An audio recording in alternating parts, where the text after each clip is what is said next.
I right? want everybody to come. I don't want nobody to feel like, oh, because this is a African American thing, or no, it's not an African American thing. It's an American thing. We all should be celebrating this together, just like we celebrate Independence Day together. We need to be celebrating this day together. It is a beautiful thing to experience, and I want the whole community to be able to come out. I truly do. People on base and off base, if you can hear, come to Juneteenth. Hi, and welcome to the Desert Lady Diaries podcast, a weekly conversation with women who found their home in the Mojave Desert. I'm Dawn Davis, and this is episode 90. If you'd like more information about the podcast, it's all at the website desertladydiaries.com, and I invite you to engage with the guests, with other listeners, or me on social media, on Facebook and Instagram at Desert Lady Diaries, or on Twitter at Desert Lady Diary.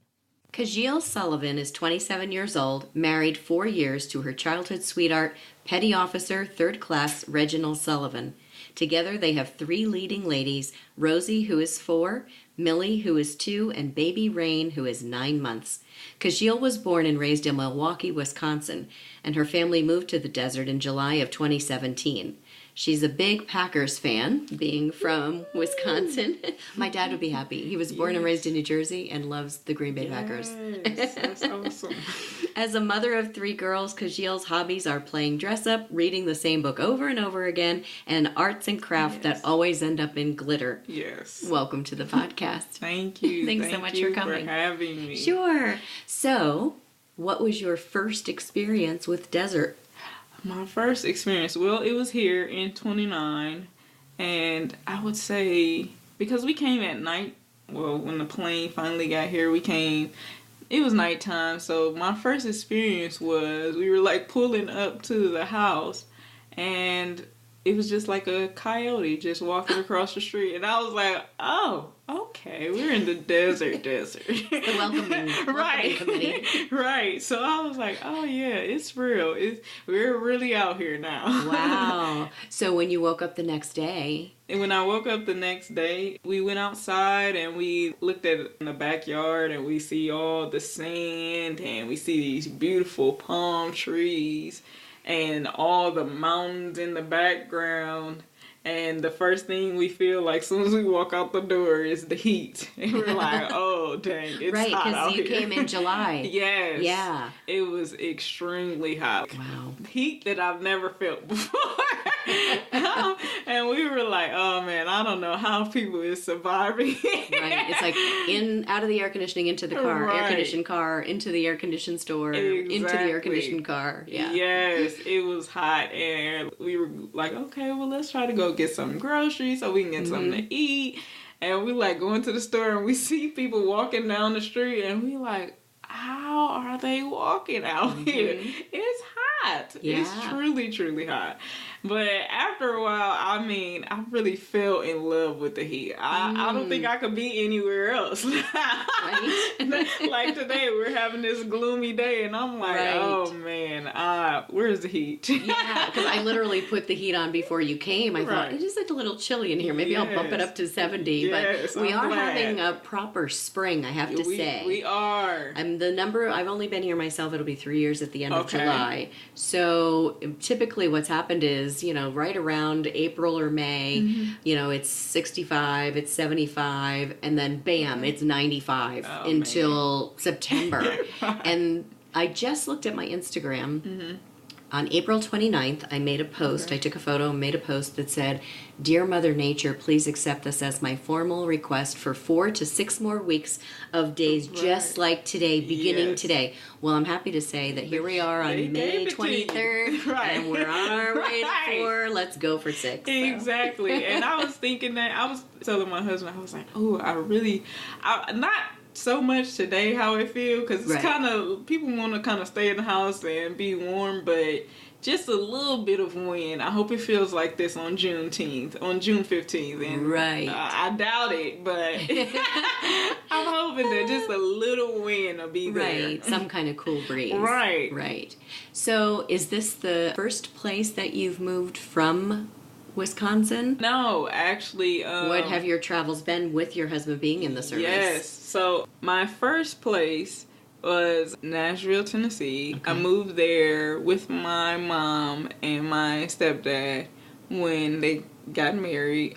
I think I was about 13 or 14. And that's around the time when I had met my husband. Oh. Now, was he in Nashville or was he back in... He was in Nashville. Oh, he was? Yeah, okay. so he's from Tennessee. Okay. And so we met at a library. It was so weird. We met at a library, and it was kind of like on and off because I moved back to Wisconsin, and he would come visit there. And then eventually, probably around 2014, I moved to Tennessee permanently. And we got married. We had our children. Well, 2 children in Tennessee. And then baby Rain, of course, she was born here in California in 29. So I'll always have that little gift forever. From the desert. Right, exactly. Even when I move, I'm like, I'll always have that little piece. Right. So from Tennessee, he was stationed in Tennessee? Or He's from Tennessee. So he went into the service when he was about 18. He's in the Navy. So, I mean, he was a reserve for a long time, and he recently just became active. Okay. And so when he became active about 2 years, that's when we moved here. Okay, so this was your first military move, if you will. Exactly. Okay, and how has that all been for you? Oh, man, it's been different. Before, we weren't really around a lot of military people, and I really didn't have to go to any functions or anything like that. And like, it really didn't interrupt our day-to-day civilian life. Yeah, exactly. Right. Civilian life. Yeah. And it was just really regular, and now it's like, oh no, you have to, like today. Right. The military is the first wife, so I have to wait for him to finish what he's doing. I think when Denise from Bistro 29, and she now is the president of the Chamber of Commerce, Denise Cullen. Yes. When she came, she said that when they arrived in 29 Palms, that the military officers would tell the guys, if we wanted you to have a wife, we would have assigned you one. See? Yeah, so the military is the first wife, so they showed their true colors today when they took their time on my interview. But you made it. Right, you exactly. made it. Yes. So, besides seeing a coyote the first night you show up to your door, have you had any other desert experiences that you were like, oh my gosh, I don't know, are we going to be able to stay here? Yes. Or so talk to me about that. The first time I experienced the sandstorm, oh man, it was December, I believe, not this year, but the year before. And we were like leaving the Christmas party that they were having on base, and it was like a strong wind, and the sand was just going around in a circle. We like, oh my God, let's hurry up and run to the car. But we got kids, so we're like running side to side, and I'm like, I opened my mouth like, and all the sand just went in my mouth. And I was like, oh my God. I was like, oh my goodness. I'm like, this is horrible. I don't know if I'm going to be able to do this right Oh my here. gosh. And then when I got home, I was telling my sister and my mom, like, oh my God, it was a sandstorm. And I'm like, it was weed, tumbleweeds, and everything. I'm like, it's crazy because it looked like a movie, a scene out of a movie. Right. But I was like, it really, really happened. And I'm like, oh man, I don't think I ever want to be outside again with that going on. Oh man. So are you on base or are you off base? Well, we just recently moved on base. Okay. Yeah, like 2-3 months ago. Okay. Yeah. And that's a pretty amazing facility. I've been out there once.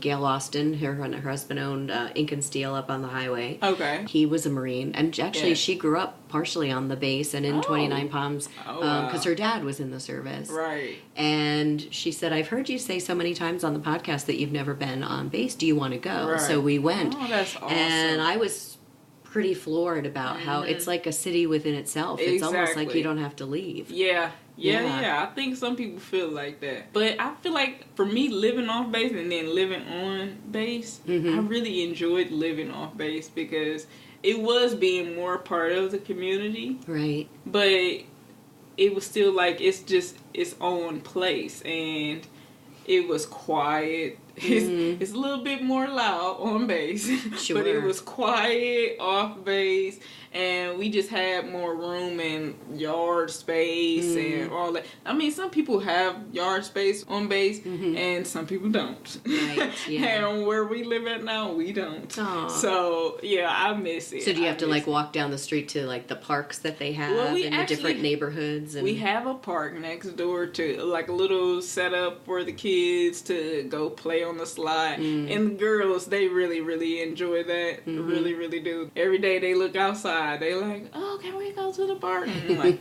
not today, okay?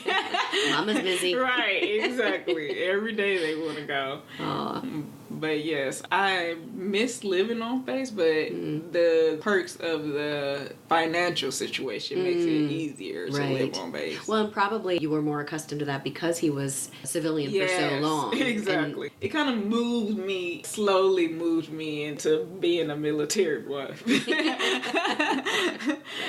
You have been here for, what, 2 years now? Yeah. And now you're organizing a festival. Yes. Off base. Yes. In Lucky Park called Juneteenth. Yes.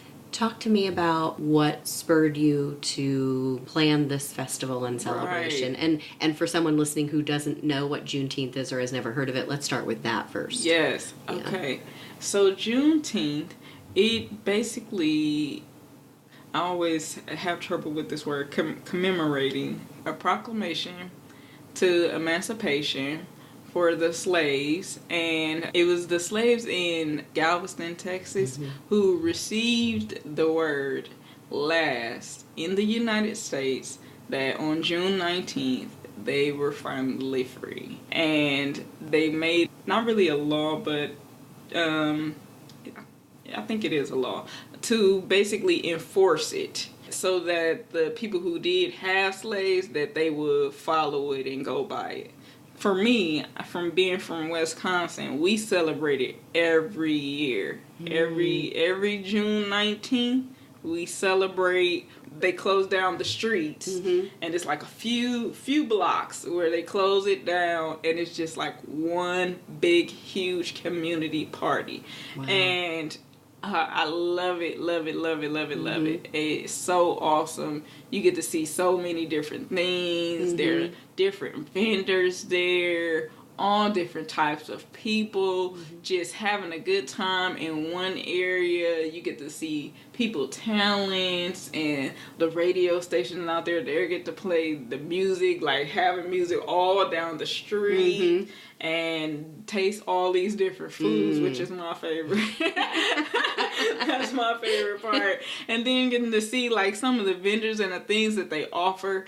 And for me, this was the best thing that I've ever experienced. I've never really been to a concert or anything like that, but this was like my concert. Right. Yeah. So last year I was here, and it was my first June here. So when June 19th came, I'm like, I'm all excited. I'm like, texting all my friends that I know here, and I'm like, oh my God, do they do anything? Like, is there anything going on? Do anybody have anything going on? A few of them text back, and they was like, oh, sis, they was like, there's nothing really going. They really don't have an event, and nobody was really doing anything. Then I had a friend, she didn't know what Juneteenth was. So I was like, oh man. I was like, I got to telling her, like, oh, this is what it is, and, we do this, and there's this, and she was like, oh, man, that sounds really awesome. Then I had a friend who was from Texas, and she knew about it, and she was like, oh, I'm from Texas, and we celebrate it all the time, and she was like, it makes me think of home, and it makes me miss it. So I really wanted everybody to come. I'm like, can you guys just come to my house? Your own mini celebration. Exactly. We can have our own little mini celebration. But it didn't happen. I was on Facebook and just looking back, because my hometown, they have a Facebook page and for Juneteenth.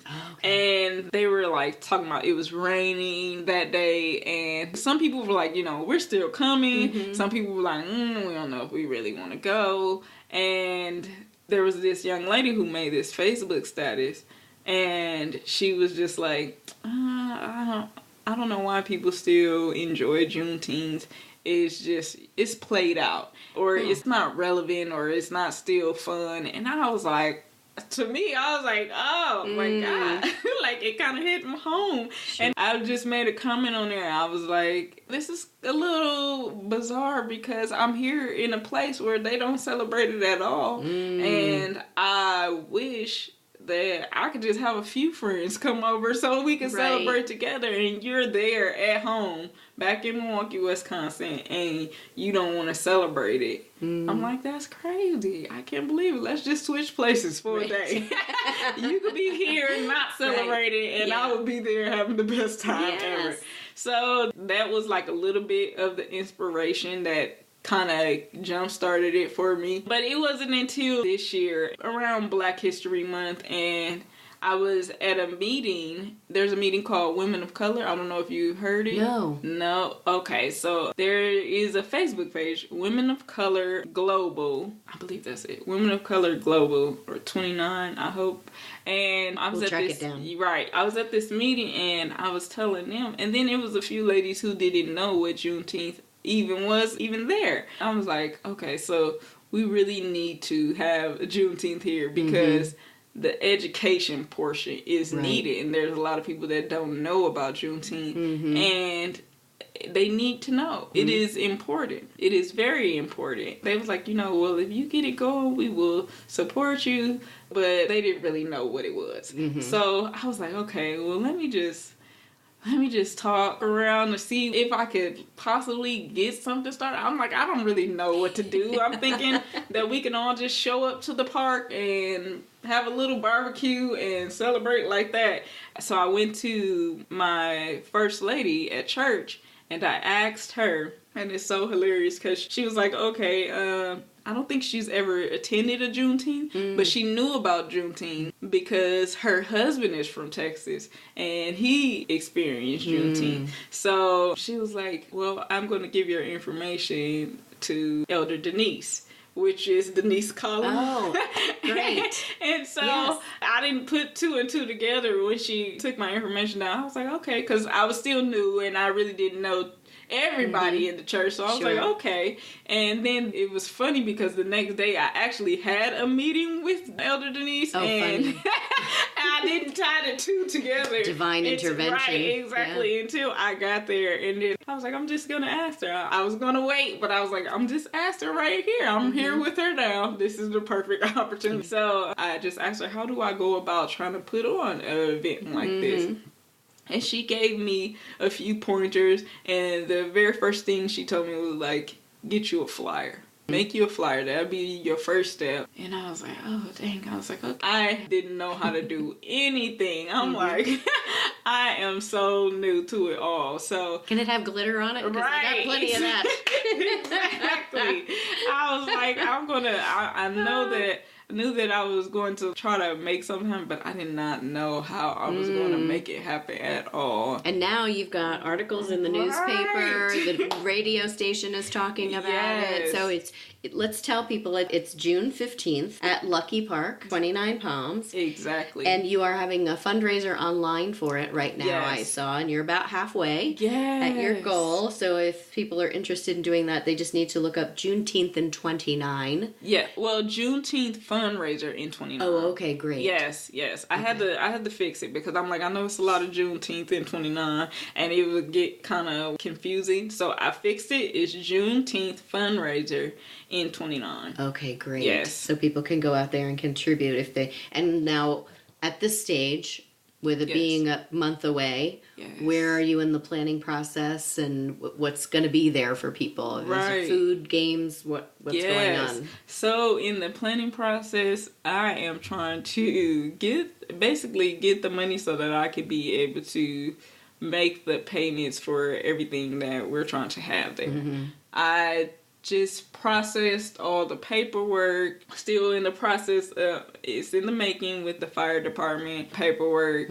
Fees, right, you probably need a permit, right, all these kind of stuff. The health permit, there's so many things. I'm like, I didn't know none of classes. So now you're learning this, yes, which is awesome. I am learning a lot. Even the people that's been with me and the little committee that I do have, we've all been learning together. Like what step to take. Cause just so if somebody next that wants to come up and do something, you'd be like, oh, go ask this person to go. We'll be able to give a little bit more information to help somebody out. But yes, we are processing papers. I have to do an event permit with City Hall. So I have to take that paper in and take the money in for that. I've already put all the games. We're going to have the cornhole. I'm just now learning what I thought it was the beanbag toss, but everybody calls it cornhole. I don't know why. Yeah. Right. Yeah. So we're reserving the cornhole. We have a big old obstacle course for the kids. I was going to get bouncy houses, but once I seen that big, huge I said, oh yeah, that's going to keep the kids busy for a long good time. So I'm definitely getting that.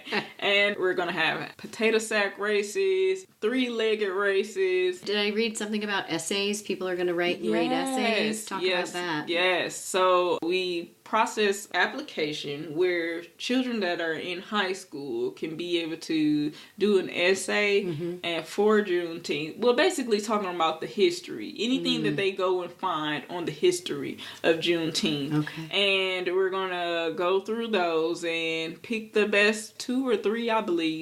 And after then, we're going to give those lucky 3 winners some prizes. We're going to get some good goodies for them. So where should they go if they want to submit the essay? Do you have something set up? Yes, we do have it. I believe that our email address is on the application. Okay. So the application should already be at school. Okay. So it's at 29 Palms High School? Yes. Okay, gotcha. And I don't know if it's hanging up on a wall or if the teachers have it personally. Our address is on there, and the email address, all they have to do is fill the application out, take a picture, and then send it to the email address, and that would be it.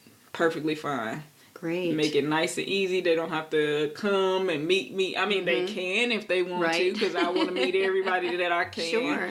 To make it easy for everybody, they could just take a picture, boom, and email it. Awesome. Yes. That's great.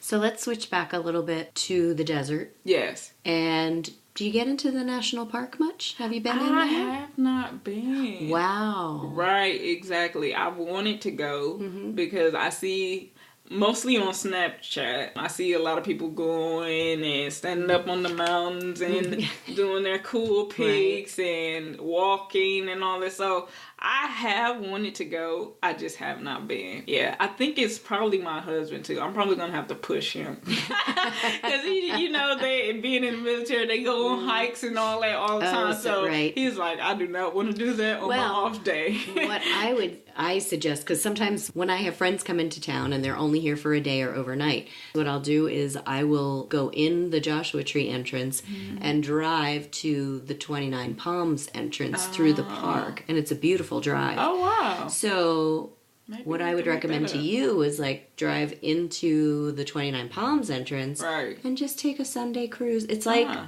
think it takes about 40 minutes, maybe almost an hour. Okay. And I mean, you can stop anywhere along the way and just go off and check something at the different designated parking areas. But even just to drive through, I think it would be really amazing for you. I really would love that because I want to be able to experience as much as I can of the desert before I leave. Sure. Because I know we're going to be leaving soon, probably 2020. Yeah. Probably. So is that an opportunity for you to suggest another place to go, or will he just go back to Tennessee? He's trying to go towards Mississippi. Oh, okay. Yeah, so he's trying to go back. Home. Yeah. I love it here. I'm not going to... Well, have you talked to Denise? Because that's what happened to them. They, from, I believe it was North or South Carolina, came. And what was funny, she also came in the evening. She arrived at night in the dark, she says. Wow. And when I woke up in the morning, I couldn't believe what I was seeing. But definitely... I took pictures. Yeah. To remember that day because it was so beautiful. So there is something about the place. It is. It's beautiful here. Hooks people. It does. Yeah. It does. I know that it got me. I love it here. And then, like, every time when I'm FaceTiming family back home, they're just, like, in awe because they see all the sun. And I'm like, oh, yeah. Right. Like, I was just, oh, yeah. It's so especially beautiful Wisconsin. here. Right, exactly. In January or something. It's probably still snowing there. So they're like, oh, man, I wish I was there. I'm like, I know, I love it. Well, it'll be interesting to see then what happens, you know, when that time comes. Right. And if you do come back. Yes. And I was telling my husband that if we do leave, because I know that we probably will leave, but even if we do leave, we got to look into the future of buying a home here because I'm coming back. You're already planning it. Exactly. I'm coming back. That's awesome. I already know.